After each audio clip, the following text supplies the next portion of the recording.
당신의 삶에 하나님이 계십니다. 이렇게 한번 인사해 보겠습니다.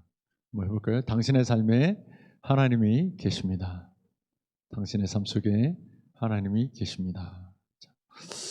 어, 제가 이제 지난주까지 해서 이사야서 1장을 마무리했어요. 어떤 분이 그러시더라고요. 본문이 왜 이사야가 아니에요? 물어보시더라고요. 그래서 이사야가 66장인데 이사야 66장까지 다 하다가는 한 장 가지고 제가 한 4주 설교했나요? 5주 했나요? 네. 그렇게 해버리면 이사야서만 하는데 지금 300주가 넘게 걸려요. 그러면 여러분들이 계속해서 이사야서만 들어야 되거든요. 그럴 수는 없고요. 제가 말씀드린 것처럼 신앙의 기본적인 것들에 대해서만 일단 말씀을 좀 당분간 나누고, 그 다음에는 실제적으로 우리의 삶에, 우리의 가정에 우리에게 필요한 하나님의 말씀을 좀 함께 실제적으로 나눠보고 싶습니다라고 했던 그 부분을 좀 해보려고 해요. 그래서 오늘은 이제 에스더 말씀으로 좀 넘어와서 에스더를 보려고 하고요. 에스더는 짧으니까 다 보겠습니다. 그리고 에스더는 뭐 부분 쪼개지 않고 크게 잡아서 볼 거예요. 자, 여러분, 에스더라는 성경을 요즘은 많이 들어보신 것 같아요.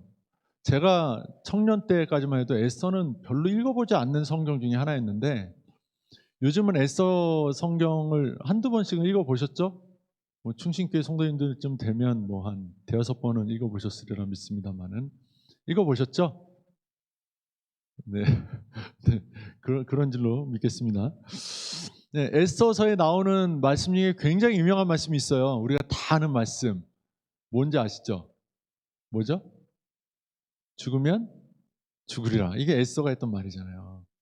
에스더가 사람 이름인 건 아시죠? 네, 네. 에스더가 여인의 이름이에요. 자, 그럼 성경에 여인의 이름으로 된 성경이 또 있을까요? 그렇죠. 룻기가 있습니다. 딱 두 개만. 성경 66권 중에 딱 두 개가 여자의 이름으로 된 성경이 있는데, 그 중에 하나가 룻, 그 다른 하나가 에스더예요. 네. 에스더 말씀을 보면서 제가 여러분과 어떤 이야기를 나누고 싶으냐면요, 우리 인생에 여러 가지 어두운 그림자들이 들어올 수 있잖아요. 그리고 그럴 때 하나님이 거기 계신가 생각할 수 있잖아요. 나 이렇게 힘든데 하나님이 나를 왜 이렇게 힘들게 하셨지라는 생각부터 시작해서, 이렇게 힘든 시간이 계속되는데 왜 하나님 나를 건져주지 않으시지? 라는 생각까지, 하나님은 내 삶에 계시며 내 삶에 관여하고 계시는가에 대한 의문들이 떠오를 거예요. 거기에 대한 대답을 에스더가 해주고 있어요. 그것을 우리가 함께 보고자 해요. 또 우리 가정사적인 측면에서 본다면, 사실 가정에 문제 없는 가정 있나요? 우리 가정은 문제가 하나도 없어요. 우리 가정은 너무 좋아요. 사실 막 결혼한 신혼들조차도 문제가 있는 경우들이 많아요. 문제 없는 가정은 없어요, 사실. 만약에 문제가 없다면 그게 문제일 정도로, 가정들마다 문제 없는 가정은 없거든요.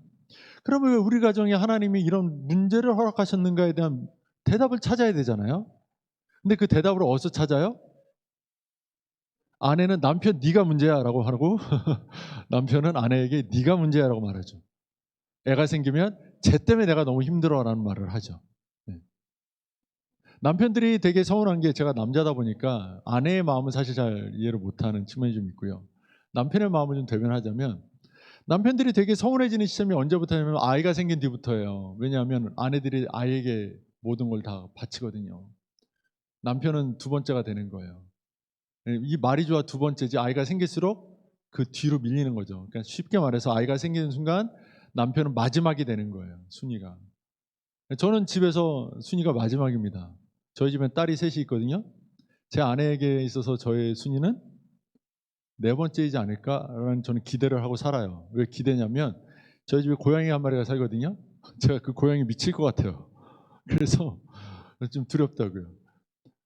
남편들이 아이가 생기면 아이들이 축복이라고 말하면서도, 내가 그 밑에 깔린 자구나, 나는 이 한 명 한 명 늘어날 때마다 나는 그 밑에서 이 나머지를 다 떠받쳐야 되는 사람이구나, 이런 생각으로 살아요. 그러면 마음이 힘들어져요. 나의 어둠은 언제 그치나, 아이들이 다 자라면 그치나, 다 자라고 나면 또 다른 문제가 찾아올 것입니다. 여러분, 사실 이런 문제들이 가정에 늘 있어요. 그리고 그 가정의 문제를 서로를 향해서 바라보면서 문제 해결해내라고 말하면 답은 없어요. 원망과 불평만 존재할 뿐이죠. 근데 에스더는 우리에게 그 모든 문제의 근원에 하나님이 계시다라는 것을 분명하게 알려주고 있어요. 근데 놀랍게도 에스더에는 하나님이라는 단어가 단 한 번도 등장하지 않아요. 네, 아시는 분은 아시겠지만 하나님이라는 이름이 한 번도 나오지 않기 때문에 어떤 신학자들은 에스더는 성경에 넣으면 안 된다. 성경 66권에 포함될 자격이 없는 게 에스더다라고 말하기도 해요. 그런데 에스더를 읽어볼수록 하나님이라는 이름은 한 번도 등장하지 않지만 그 안에 하나님은 분명히 계시다라는 걸 느낄 수 있어요. 아니, 느끼는 정도가 아니라 확신할 수 있어요. 그래서 우리는 에스더를 보면서 우리의 삶을 반추해 볼 수 있는 거죠. 문제 없는 가정 없고 우리의 삶에 내 가정에 문제는 있는데 그 안에 하나님이 들여다보니 계시는구나 라는 것을 알 수 있다는 거예요. 자, 에스더를 좀 설명하기 위해서 이제 에스더의 배경을 좀 역사적 배경을 설명해야 되는데요. 에스더의 배경은 의외로 설명하기가 쉬워요. 네. 에스더가 살았던 시대는 페르시아예요. 페르시아. 성경에는 바사라고 되어 있는 나라가 페르시아거든요. 페르시아가 중동 지역을 지배하고 있던 때예요. BC 483년에서 473년경 그 어간에 에스더가 주로 활동했다라고 우리는 보고 있어요. 자, 우리가 잘 아는 영화가 하나 있어요. 300 아시죠? 아시죠? 네. 300이라는 영화에 보면 약간 좀 이렇게 몸은 엄청 좋은 남자들이 이렇게 좀 이렇게 다 상체 드러내고 막 뛰다니잖아요. 그 영화에 나오는 그 스파르타 왕이 누구죠? 레오니다스라는 그 왕이 하나 나오잖아요. 그 왕이 그 어떤 협곡 하나를 맡고서 싸우잖아요. 300명의 용사와 더불어서. 역사적으로는 스파르타의 300 용사와 더불어 뭐 수천의 뭐 주변 민족들이 같이 있었다라고 말하지만 300명의 용사가 협곡 하나를 맡고 싸워요. 그리고 그 반대쪽에 그 몸은 별로 이렇게 스파르타 사람들보다 좋지 않지만 역시나 마찬가지로 좀 헐벗은 채로 코랑 뭐 피어싱 엄청 하고 나오는 왕 하나 있죠. 왕. 그 왕이 누군지 아세요? 맨날 하는 말 있잖아요. 나는 관대하다. 나는 관대하다. 이 말 하는 왕. 그 사람이 크세르크세스라는 왕이에요. 크세르크세스. 근데 이 왕의 성경 이름이 뭐냐면 아하수에로라고 하는 왕이에요. 그 아하수에로가 오늘 본문에 등장하죠. 네. 오늘 본문의 1절에 그 후에 아하수에로 왕의 노가 그치매 이렇게 돼 있죠. 영화에서는 나는 관대하다고 그렇게 말했는데 사실은 화가 나 있었어요. 그 왜 화가 나 있었느냐? 우리가 1장을 읽지 않았지만 1장에 보면 이 사람이 전쟁에 나가야 되는 거예요. 어떤 전쟁? 2차 페르시아 전쟁. 1차 페르시아 전쟁이 어떤 전쟁이냐면 이 크세르크스 아하수에로 왕의 선대 왕이신 다리우가 나갔다가 그리스한테 져요. 마라톤 전쟁 아시죠? 마라톤이 생긴 그 전쟁. 거기서 지고 돌아와요. 지고 돌아왔는데 이집트에서 반란이 일어나요. 그거 평정하러 가다가 죽어요. 그리고 이제 크세르크스가 왕이 돼서 이집트 반란을 딱 정리 딱 하고 이제 제1대 왕이신 고레스 대왕. 고레스 왕이 칙령을 발표해서 이스라엘이 1차로 포로 교환하거든요. 그러고 나서 다리오 왕, 페르시아 전쟁을 일으킬 만큼 주변 나라들을 다 복속시켰어요. 엄청난 위대한 왕이에요. 그럼 이제 그 다음 크세르크세스가 자기도 잘해야 되잖아요. 근데 아버지가 그리스 정벌하다 이제 죽었으니까 그 원한에 쌓여 죽였으니까 정벌해야 되잖아요. 그러니까 재전쟁을 준비하는 거예요. 그러면서 127 지방을 다스리는 왕, 그 1장 1절에 있는 대로 127개 지방에서 신하들을 불러다가 잔치를 열어요. 며칠 동안? 180일 동안. 말이 127개 도지 이게 복속시킨 나라들이니까 127개 나라란 말이에요. 127개 나라라고 봐도 무방한 그런 지역을 다 점령한 그 상태에서 다 불러 모아요. 이게 원래 역사적으로는 주변에 강한 어떤 군사들을 정배해서 빨리 가서 그리스를 정벌합시다. 그랬어요. 근데 그 아하수에로가 그럴 필요 없다. 그리고 주변에 모든 국가에서 사람들을 다 불러서 이 잔치를 열어요. 그리고 먹여요. 그 이유가 무엇이었냐면 4절에 보면 1장 4절에 보면 180일 동안에 그의 영화로운 나라의 부함과 위엄의 혁혁함을 나타내리라 이렇게. 우리나라가 얼마나 강한지 페르시아가 얼마나 대단한 나라인지 보여주겠어 이거죠. 우린 180일 동안 127개 도에서 올라온 사람들을 먹이고 재우면서 술 마시고 먹고 놀아도 되는 나라야. 이 정도로 강한 나라야. 내가 그리고 그 나라의 왕이야. 이걸 보여주겠다는 거예요.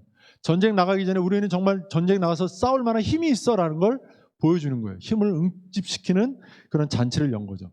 이 잔치를 끝내고서 또 어떤 잔치를 7일 동안 했는데 어떤 잔치냐면 이 잔치를 위해서 수고한 여인과 궁에 있는 사람들을 위해서 위로하는 잔치를 7일을 또 열어요.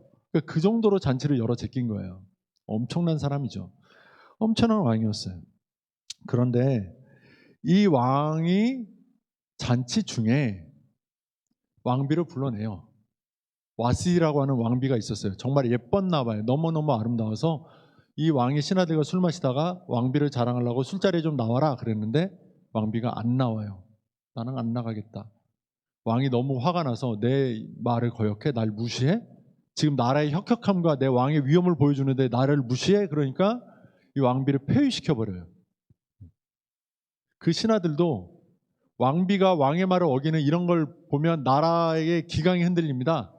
이 나라의 여인네들이 남자 알기를 우습게 합니다. 그러니까 폐위시키십시오. 그래서 폐위가 되는 거예요.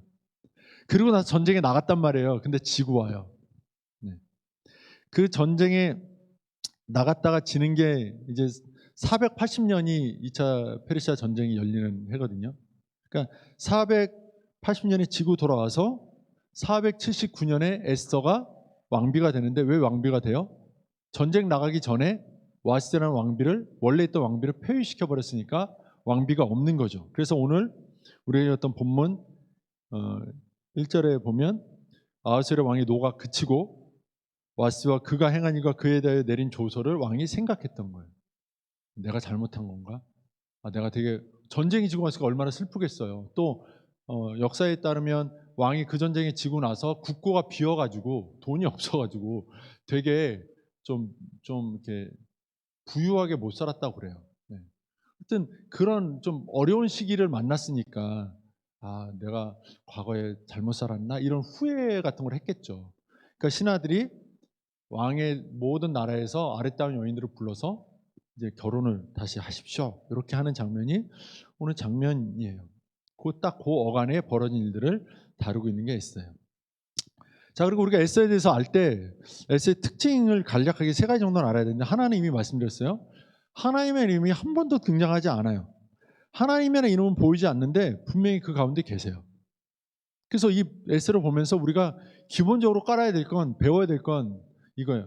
내 삶에 아무리 문제가 많고 어둠이 드려져 있어도 그 위에 태양이 들있듯이 내 삶의 어둠 위에 하나님은 반드시 계시다. 나의 그 축축하고 정말 낙심되고 힘들어 쓰러져 있는 그 삶 가운데 하나님은 여전히 함께 계신다. 하나님은 우리와 동행하신다. 하나님의 이름이 보이지 않는 내 삶 속에 그러나 하나님은 계신다. 이것을 우리가 알아야 되는 거죠. 또 하나 여기는 불임절이라는 이스라엘의 절기가 하나 나와요. 근데 불임절은 에스더에만 등장해요. 이 불임절이라는 절기에 대해서 알려면 에스더를 봐야만 돼요.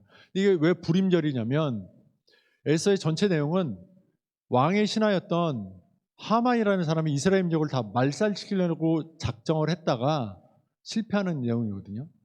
근데 이 하만이 이스라엘 백성을 죽이기로 한 날을 뽑는데 그때 푸르라고 하는 일종의 주사위를 던져서 결정을 해요. 이 푸르의 이름을 따와서 불임절 이렇게 되는 거예요. 그래서 이 불임이라는 말이 마치 한자어 같잖아요. 한자어가 아니라 푸르라고 하는 이 단어에서 따온 절기예요. 그래서 이날은 죽을 위기에서 건짐을 받았으니까 이스라엘 백성들이 음식을 많이 해서 주변 사람들에게 나눠주고 에스더 연극을 보고 막 이러면서 축제를 벌이는 절기예요. 또 하나 앞서 말씀드린 대로 성경에 나오는 딱 2권의 여자 이름으로 된 성경 중에 하나예요. 그런데 이 여자 이름으로 된 성경이 왜 중요하냐? 룻기나 에스더는 짧아요. 그런데 이게 왜 중요하냐? 자, 룻은요 이방 여인이에요. 이방 여인인데 유대인인 보아스와 결혼을 해서 그 가문에서 누가 나냐면 예수 그리스도가 나와요. 그러니까 이방 여인이라는 그 자체가 약자거든요. 철저하게 약자인데 약자에게서 구원자가 나는 이야기를 다루고 있는 거예요. 에서나 룻이나 약한 가운데 구원자가 나신 거예요. 그런데 룻은 이방 여인이 이스라엘 가문에 들어와서 하나님의 은혜로 그 자손 가운데 구원자가 나는 이야기를 다루는 거예요. 또 에서는 반대로 유대인 여자가 이방 남자에게 결혼을 했는데 거기서 그 유대인 여자로 말미암은 구원이 발생되는 거. 그러니까 똑같이 구원을 다루고 있어요. 에서나 룻이나 다 구원을 다루는 이야기인데 그 구원이 누구를 통해서? 철저한 약자인 여인을 통해서 이루어진다라고 하는 것. 그러니까 모퉁이 돌이신 정말 아무도 돌아보지 않는 그 작아 보였던 예수 그리스도를 통하여 구원이 우리에게 일어났듯 여인을 통하여 하나님이 구원을 일으키신다. 어쩌면 철저하게 망가지고 무너지고 연약해진 내 삶 속에 하나님 그 연약함을 통해서 하나님의 살아계심과 하나님의 구원하심을 나타내신다. 이거를 말하고 있는 성경이다라는 것을 우리는 알 수 있는 거죠. 그러므로 이것을 우리가 가정에도 적용하면 이런 게 되는 거예요. 여러분 생각할 때 저 남편만 잘하면 우리 가정이 정말 잘 될 텐데 이런 생각하실 수 있잖아요. 그 약하디 약한 그 남편 때문에 우리 가정이 지금 하나님의 복을 받고 있는 거예요. 쉽게 말하면. 네. 남편들 어깨 펴세요. 네. 아내들 내가 힘이 없고 약하다라고 생각하지 마세요. 바로 약한 여러분 때문에 여러분의 가정이 매우 복음적으로 건강하게 영적으로 성숙하게 세워져 가고 있는 거예요. 가정에 약한 우리 아이들 자녀들 때문에 우리 부모들이 영적으로 게을러지지 않고 하나님께 매여 있는 거예요. 약자를 통한 하나님의 구원, 뭔가 비어있고 뭔가 약해 보이고 뭔가 부족해 보이는 그를 통한 하나님의 일하심이, 하나님의 구원하심이 있다라는 것을 우리에게 일깨워 준다는 거죠. 그러므로 우리가 부부간에 서로 바라볼 때 약해 보이잖아요. 하나님이 저 사람을 통해서 일하시려나 보다 라고 하는 그런 선한 마음으로 바라봐 주시면 좋겠어요. 사실 저도 잘 못해요. 제 아내가 실수하면 그럼 그렇지 뭐 이런 생각을 할 때가 많아요. 참 못됐죠. 근데 그런 생각을 버려야 된다는 거죠. 저부터도. 저 약하지만 저렇게 약한 사람이구나 내 아내가. 저렇게 표현이 좀 그렇지만 모자란 사람이구나 라고 느낄 수 있지만 그 모자람을 능히 채우고도 나보다 넘치게 하시는 하나님이 저 사람과 함께 하시겠구나. 저 사람 참 존귀하구나. 내가 대해야 되겠구나. 저 사람이 죽으면 죽으리라라는 결단으로 하나님 앞에 나아갈 때 하나님의 구원의 역사는 우리 가정에 일어날 수 있는 거구나. 그런 기대와 소망을 가지고 바라볼 수 있는 그런 가정이 된다면 정말 복된 가정이 될 수 있겠죠. 네. 어쨌거나 에스더서에는 하나님의 이런 섭리, 보이지 않지만 보이듯 일하시는 약한 자지만 그 약한 자를 통하여 강하게 역사하시는 구원을 일으키시는 하나님의 일하심, 섭리가 중심주로 담겨 있어요. 이 섭리에 대해서 어떤 그 신학자 아우구스투스 스트롱이라는 사람은 조직신학이라는 그 책에서 이렇게 말해요. 섭리란 우주에서 일어나는 모든 육체적, 도덕적 사건들로 하여금 하나님께서 우주를 맨 처음 창조하실 때 가지고 계셨던 본래의 구상을 성취하게 하시는 하나님의 계속적인 작용이다. 말이 좀 어렵죠? 그러니까 하나님 이 섭리라는 것은 우주상에 일어나는 모든 작은 일 하나하나까지 육체적인 도덕적인 어떤 것이든 간에 모든 작은 것 하나하나까지도 다 어떤 거냐면 하나님이 세상을 처음 창조하실 때 이미 세워놓으셨던 하나님의 계획을 실현해가는 하나님의 작용이다 라고 말합니다. 이게 섭리라는 거예요. 우리 아이가 참 작아 보이고 공부 못하니까 참 미련해 보여요? 아니에요. 하나님이 그 아이를 이 땅에 보내셨을 때요, 그 아이를 통해서 하나님이 섭리하고 계세요. 그 미련함을 통해서라도, 내 눈에 보이는 미련함을 통해서라도 하나님이 장차 구원을 이루실 거란 말이죠. 그것을 우리는 볼 수 있어야 돼요. 이것이 하나님의 섭리예요. 또 그 이제 에서 속에 이제 우리가 하나님의 이름을 발견할 수는 없어요. 그러나 제가 하나님의 이름을 굉장히 많이 말하게 될 거예요. 그래서 에서에 마치 하나님이 있는 것처럼 생각할 수 있을지 몰라요. 하나님이라는 단어가 있는 것처럼 생각할지 모르지만 단어가 없다는 사실을 여러분들이 계속해서 기억하셔야 돼요. 그러면서 여러분 나아가셔서 회사에 가잖아요. 거기에는 하나님의 이름이 없어요. 그런데 하나님이 거기에 계세요. 혹시 믿지 않는 배우자와 함께 살고 있는 분이 계시다면 믿지 않는 배우자와 함께 사니까 그 사람 안에 하나님이 안 계신 것 같아요? 그 안에 하나님이 계세요. 그의 삶에 하나님이 섭리하고 계세요. 이것을 우리가 볼 수 있어야 되는 거죠. 이 섭리를 우리가 발견함으로써 우리는 내 삶 곳곳에서 하나님을 발견할 수 있게 되고요. 그리고 우리는 하나님의 돌보심을 기대하게 되는 거죠. 그러면서 우리는 그 하나님을 만나고 하나님의 돌보심을 경험하기 위해서 고집스럽고 우직하게 우리의 신앙을 지키는 영적인 결단을 해낼 수 있는 거예요. 그것이 바로 죽으면 죽으리라. 이 결단에 이르게 되는 것이죠. 자, 일단 오늘은 이 에서의 전반적인 내용을 쭉 설명할게요. 에서서에는 6명의 주요 인물이 나옵니다. 첫 번째 아하수에로라고 하는 왕이 나와요. 크세르크세스. 이 왕이 나오는데 그는 아주 포악하고 잔인하면서도 스스로는 관용되고 굉장히 위대한 왕으로 생각하며 살았던 그런 왕이에요. 자기 나라의 위엄과 혁혁함을 보이기를 좋아했던 왕이죠. 온 세상에 그에게 머리를 굽혔어요. 그러나 그는 누구에게도 머리를 굽혀본 적이 없는 왕이에요.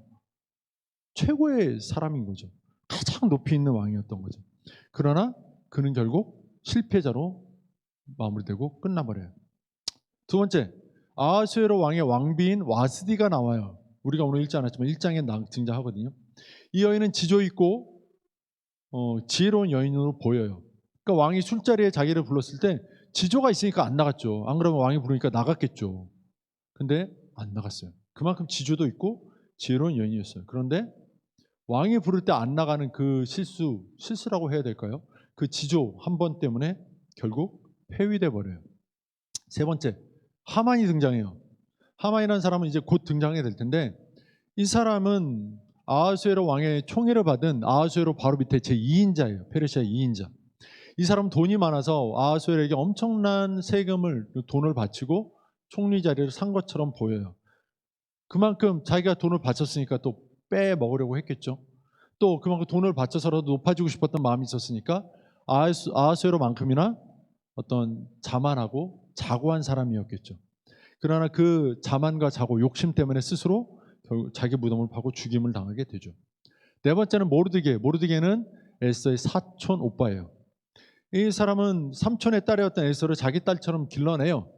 에스더에게 신앙을 가르치고 그를 지조 있고 지혜로운 여인으로 길러내요. 이 모르드게의 신앙의 절개가 그러나 하만 앞에서 머리를 숙이지 않는 신앙의 절개로 나타났기 때문에 하만이 자기한테 절하지 않는 모르드게에게 화가 나서 이스라엘 백성을 다 죽이기로 결정하게 만드는 일종의 세상적으로 보면 화를 자초하는 역할을 하게 돼요. 신앙 때문에. 다섯 번째는 에스더예요. 에스더는 모르드게 밑에서 영과 육이 아름답게 성장한 자매이죠. 이 와스의 뒤를 이어서 아하수에로의 왕비가 됩니다. 그리고 마지막으로는 하나님입니다. 등장하지 않지만 이름은 보이지 않지만 에스더를 다 읽었을 때 하나님의 이름을 결코 빠뜨릴 수 없는 놀라운 계획과 섭리를 가지고 개입하셨구나. 이스라엘의 역사에 페르시아의 역사에 개입하셨구나라는 사실을 우리는 알 수 있게 되죠.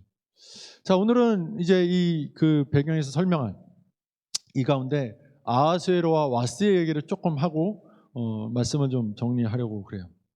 여러분 아하수에로라고 하는 이름의 뜻이 있어요. 이 뜻이 뭐냐면 위대한 사람, 힘센 사람이란 뜻이에요.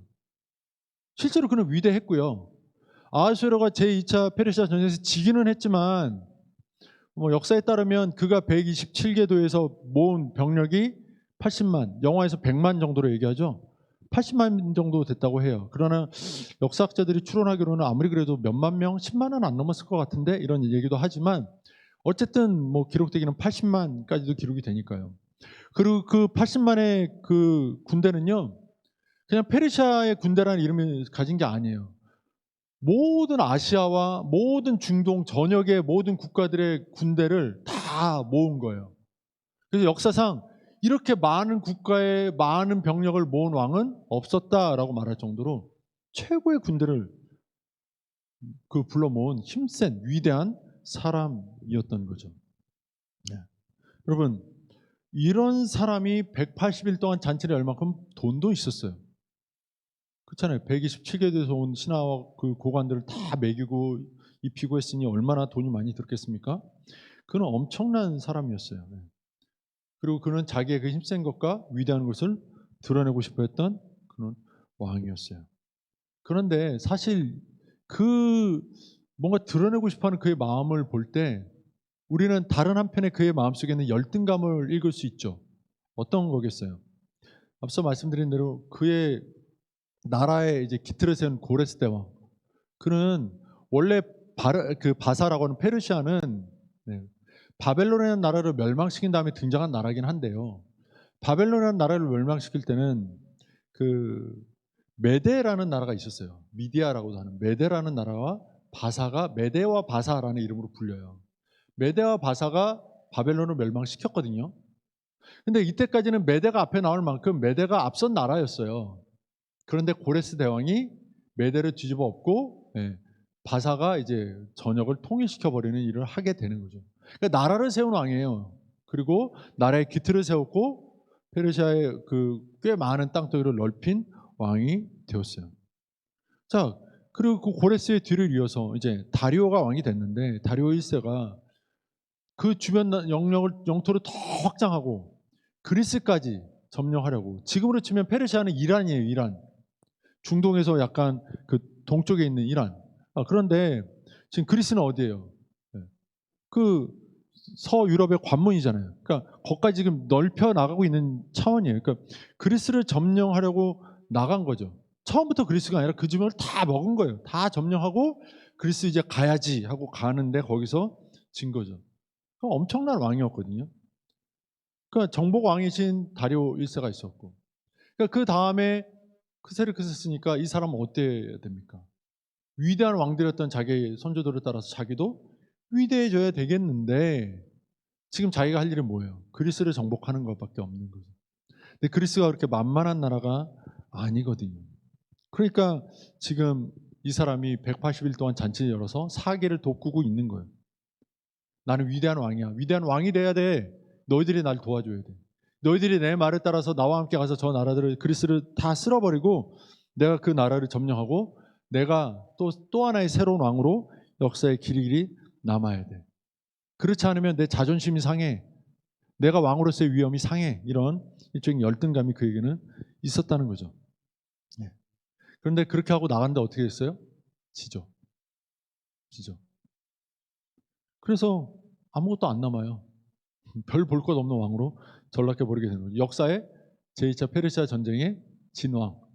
영화에 300명의 스파르타군을 못 뚫어서 헤매다가 결국 지는 왕. 뭐 이 정도로밖에는 안 나타나게 되는 거죠.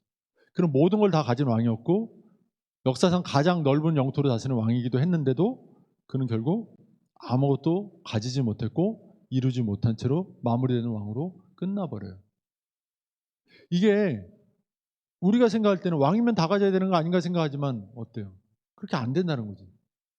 그 배후에 누가 계실까요? 하나님이 계시다는 거예요. 자, 지금 저는 페르시아의 역사를 이야기하고 있어요. 자, 그런데 이 왕이 이렇게 전쟁에 나가기 앞서서 전쟁에 꼭 이겨야 되니까 잔치를 하고 있는데 너무 흥에 겨웠어요. 아내를 불러요. 와스야 좀 나와서 얼굴을 보여다오. 너의 아름다움을 보여다오. 근데 와스가 안 나가요. 왕이 화가 나서 폐위시키죠. 근데 와스가 왜 안 나갔느냐?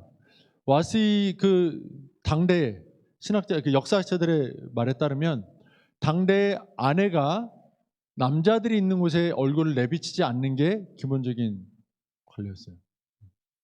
그러니까 얼굴을 비치지 않는다고요. 왜 페르시아에 뭐 나오는 영화 같은 거 보면 여자들이 이렇게 뭐 이렇게 쓰잖아요. 이런 거. 얼굴을 가리는 게 기본이라고. 근데 얼굴을 내비치라니까 안 나간 거예요. 지혜로운 거죠. 바른 행동을 한 거예요. 또 일부 학자들은 이 와스티가 임신했을 가능성도 있다라고 말하거든요. 임신하면 여인들이 조심하게 되잖아요. 행동을. 그러니까 더더욱 안 나가게 됐다고 말을 해요. 자, 그런데 그걸 가지고 그 왕이 그를 폐위시켜 버렸죠. 왜 폐위시켰습니까? 술 마시고 술에 흥에 취해가지고 부른 게 잘못이죠. 자, 그러면 와스 입장에서는 어떻습니까? 안 나갔습니다. 잘한 겁니까? 남편이 불렀어요. 이리 좀 와봐. 아내가 귀찮아 안 가. 잘한 겁니까? 사실 이게 잘잘못을 말하기 어려운 주제예요. 그런데 지금 이 왕과 왕비니까 한번 좀 따져보자고요. 왕이 술 먹고 다 취해가지고 다 술 취한 남자들만 있는 신하들만 있는 그 자리에 왕비 보고 나오래요. 가야 돼요, 안 가야 돼요? 왕비 입장에서 안 가도 될 것 같은데 안 가면 안 될 것 같죠? 안 가면 뭔가 일이 생길 것 같고, 네. 근데 안 가고 싶잖아요. 그렇지 않아요? 자, 왕이잖아요. 지금 왕이 왜 잔치를 열고 있었을까요? 이 성경을 보고 있는 저도 알겠어요. 둔한 저도. 근데 왕비가 지금 180일짜리 잔치가 열리고 있는데 왕이 이 잔치를 왜 열고 있는지 그걸 왕비가 몰랐을까요? 그걸 알았다면 왕비의 입장에서는 그렇게 하지 않는 것이 법도에 맞고, 심지어는 여기 오늘 우리가 읽지 않았지만 1장 8절에 보면 마시는 것도 법도가 있다고 성경이 기록할 정도로 페르시아에는 술 마실 때 법도가 있었어요. 근데 왕이 법도 무시하고 불렀단 말이에요. 법도가 있으니까 왕비가 안 나간 거 맞지만 그럼에도 불구하고 왕비는 가는 것이 옳았다. 왜? 법도의 문제가 아니라 왕의 마음의 문제였다는 거죠. 왕비에게 있어서 왕이 중요해요? 법도가 중요해요? 여러분의 가정에 부부관계에 있어서 어떤 규정과 규칙이 중요해요? 아니면 내 남편이 중요해요? 내 아내가 중요해요? 무엇이 중요합니까? 가끔 남편들 가운데에는 규칙주의자가 있어서 규칙을 중요히 여기는 분들이 계세요. 아내를 규칙에 올가매고 규칙으로 선거버리는 분들이 계세요. 저도 좀 그런 성향이거든요. 근데 그러면 아내들이 너무 힘들어해요. 그렇지 않아요? 아내가 바라는 건 뭐예요? 내가 규칙에 좀 어긋나는 말을 하고 어긋나는 소리를 해도 내 마음 알아줘라는 게 아내가 바라는 거잖아요. 그죠? 남편도 마찬가지예요. 지금 이렇게 잔치하고 이렇게 술 취해서 이렇게 얼빠진 행동을 하고 있는 게 왜 그래요? 힘들다는 거잖아요. 와스티가 한번 눈 감고 왕 앞에 나가줬더라면 어땠을까? 이런 생각해 본다는 거죠. 또 왕도 아무리 술에 취했던들 나라의 법도라고 할 만큼 이 술 먹고 행동할 법도가 있는데 법도에 맞게 아내를 대해 주었다면, 최소한 법도의 수준에서만이라도 아내를 존중해 주었더라면 어떠했을까? 네. 사실 1장 7절에 보면 이들이 잔치할 때 금잔으로 마셨고요. 그 금잔의 모양이 다 달랐다는 거예요. 이건 어떤 의미가 있을까요?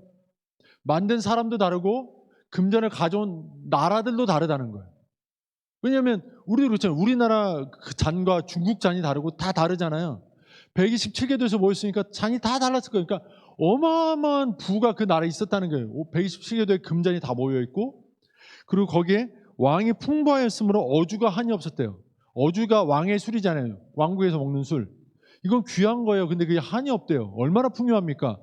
넘치게 모든 게 풍요했어요. 그런데 왕이 아내에 대해서 법도에 어긋나게 됐고, 아내는 법도로 따지다가 왕의 마음을 헤아리지 않았어요. 그랬더니 결국 어떻게 됐습니까? 그 가정이 풍비박산 났죠. 쉽게 말하면 오늘날로 치면 이혼한 거잖아요. 깨진 거잖아요. 이게 이혼할 일입니까? 아니잖아요. 근데 그렇게 돼버렸잖아요. 그렇죠? 이 둘 사이에 뭐가 문제였을까요? 서로를 향한 마음을 헤아리는 긴장감이 없었던 거죠. 우리가 하나님께 대해서도 마찬가지예요. 우리의 삶에서 하나님이 보이지 않는다고 해서 하나님께 대한 긴장감이 없으면요, 우리가 죄를 지어요. 우리가 힘들다고 힘든 것에만 마음이 다 빠져 있고 하나님이 내 삶에 관여하신다는 것에 대한 그 생각이 없고 긴장감이 없으면요, 내 삶은 그냥 힘든 삶에 불과해 버려요. 하나님이 건져주시고 구원한 삶으로 이어지지 못해요. 부부 사이도 마찬가지예요. 내 아내에 대해서 내가 그 아내를 향한 긴장감을 가지고 대해야 하고, 아내는 남편을 향해서 긴장감을 가지고 그 마음을 헤아리며 서로를 바라보고 대해줘야 되는 거죠. 근데 그게 안 되면 어떻게 돼요? 이렇게 박살나는 가정이 만들어질 수밖에 없다는 거예요. 내 아내 지금 이 힘들어하고 이 짜증내고 이 괴로워하고 낙심하고 우울해하고 있는 아내의 마음속에 지금 하나님이 계세요. 지금 나에게 나도 힘들고 나도 지친데 피곤한데 짜증내고 있는 아내가 되게 좀 마음에 좀 불편하고 좀 얄밉기도 하고 이럴 수 있어요. 또 아내는 아내대로 힘들어 죽겠는데 남편은 자기 조금 힘든 거 가지고 자기 그 편하자고 소파에 누워만 있는 거 보면 또 마음이 짜증날 수도 있고요. 이런 눈에 보이는 것으로 인해서 우리가 그냥 막 짜증나고 불편하고 막 화나고 이런 것만 생각하면 사실 한도 끝도 없어요. 그 안에 조금 힘들다고 누워있는 소파에 누워있는 남편을 바라보시는 하나님이 계시는구나. 저 우울해하고 힘들어하고 있는 나를 굉장히 불편하게 하고 있는데 저 아내의 마음속에 하나님이 지금 계시는구나. 이걸 봐야 돼요. 그렇지 않으면 우리 가정은 불행한 가정이 될 수밖에 없어요. 여러분 이 그 와스디하고 아하수에로의 이 문제 속에서 문제가 빵 터져가지고 왕비가 폐위가 됐어요. 이게 이스라엘하고 무슨 관계가 있죠? 이스라엘 민족하고 무슨 관계가 있죠? 이 일이 무슨 관계가 있어서 이 구약에 담겼죠? 아무것도 없잖아요. 아무 상관관계가 없잖아요. 그런데 왕이 술에 흥건히 취해서 법도를 어기는 이 일 하나로 왕비가 왕의 마음을 자기 남편 마음을 해야지 아니하고 자기 법도와 자기 지조를 지키기 위해 자기 체면을 위해서 자기 남편을 거절한 순간 당한 그 폐위됨으로 말미암아 누가 그 자리를 차게 되는 거죠? 유대 여인인 에스더가 그 자리에 들어가게 되잖아요. 그러면서 하나님의 역사가 페르시아 왕실에서 벌어지게 되잖아요. 하나님이 거기 일하고 계셨다고요. 누구를 위해서요? 아하수에로와 와스티 뿐만 아니라 그들의 가정의 파탄을 통해서 에스더 하나님의 사람들을 위한 계획들을 거기서부터 실현하고 계셨다고요. 전혀 상관없어 보이는 곳에서 하나님이 일하고 계셨다고요. 내 남편이 직장에서 조금 힘들고 스트레스 받아서 나한테 짜증을 내요. 거기서 하나님이 지금 일하고 계신 거라고 우리는 봐야 되는 거예요. 그런 긴장감이 있어야 되는 거예요. 내 아내가 동네 아줌마들하고 막 이렇게 서로 얘기하다가 비교되고 막 이래가지고 마음이 상해서 나한테 막 잔소리해요. 당신이 해준 게 뭐가 있냐고. 근데 그 동네 아줌마들과의 그런 비교 의식 속에서 하나님이 일하고 계시는 거예요. 우리는 알 수 없어요. 왜 그런 아줌마들이랑 시간을 노닥거리며 허비하느냐라고 할 수도 있지만 거기에서 하나님의 일하심이 있을 수도 있다는 거죠. 우리는 몰라요. 하나님의 일하심이 어디에 있는지. 그게 섭리거든요. 그러나 분명한 거 하나는 있죠. 어디에서든지 하나님이 날 위해서 일하고 쉬고 계시다라는 거예요. 이해가 되십니까? 무엇이든 간에 거기서 하나님이 지금 날 위해서 일하고 계시다. 여러분 그 사실을 우리가 인정하고 바라봐야 되는 거예요. 그걸 인정하고 그 하나님 인정하고 보기 시작하면요. 그 하나님이 배후에 있는 내 아내를 볼 때, 내 남편을 볼 때, 내 자녀를 볼 때 소홀히 대할 수 없죠. 함부로 대할 수 없죠. 저도 이 사실을 자주 망각하지만 여러분도 망각할 겁니다. 그러나 우리는 이제부터 계속 그것을 떠올려야 해요. 이 싸움을 우리가 해야 되는 거예요. 잊어버리면 망할 것이지만 기억한다면 우리의 가정은 새롭게 될 것이고 우리의 생명은 정말 새 생명으로 거듭나듯이 그런 놀라운 은혜가 우리 가운데 일어날 거예요. 여러분,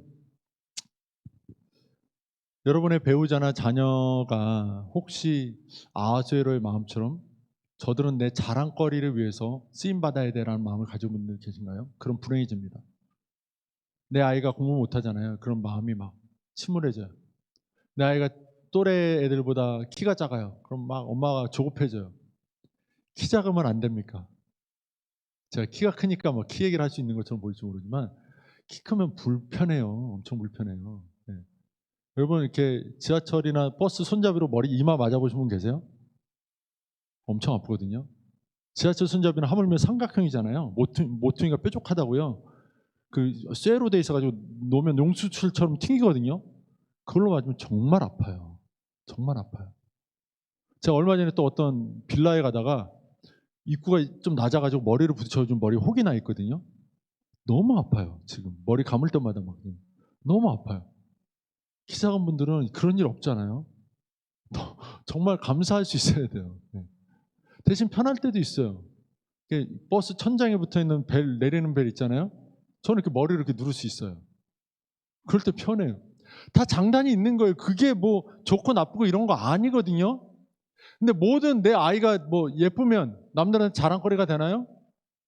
내 아이가 공부 잘하면 애가 잘 먹고 잘 살 거라고요? 우리 알잖아요. 다 커보면 공부만 가지고 잘 먹고 잘 사는 거 아니라는 거. 그죠?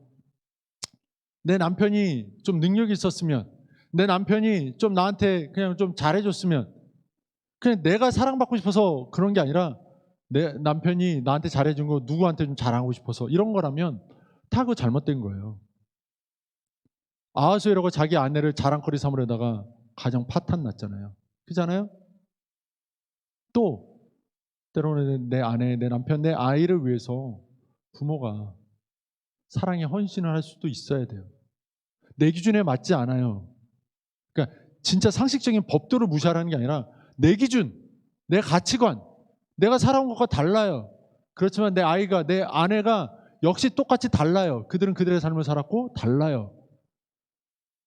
내 가치관에 빗대어 이해해야 되고 중요한 것이 문제가 아니라 그의 마음이 소중한 거예요.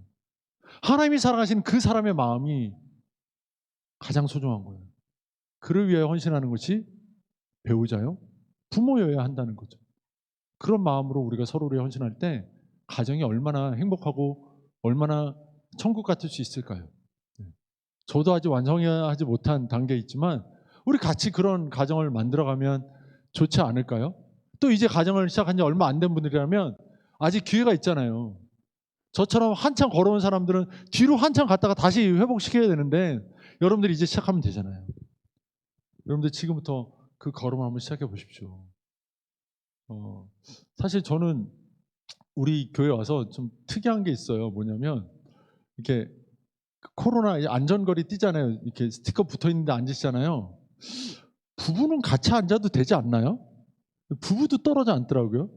예. 좀 같이 앉으셔가지고요. 예. 여기 젊은 예배 오시면 엄마 아빠 손도 좀 이렇게 손 잡고 예배도 좀 드리시고요. 애가 없어도 부부가 손 잡고 이렇게 같이 예배를 좀 드리십시오. 청년부에서는 그러면 안 돼요. 그래서 여기는 젊은 가정들이 많으신 분들이니까 여기서는 그러셔도 돼요. 아이가 그걸 보고 얼마나 좋아할까요? 우리 엄마 아빠가 서로 사랑하네? 우리 엄마 아빠가 서로 사랑하면서 함께 예배드리네? 얼마나 좋아할까요?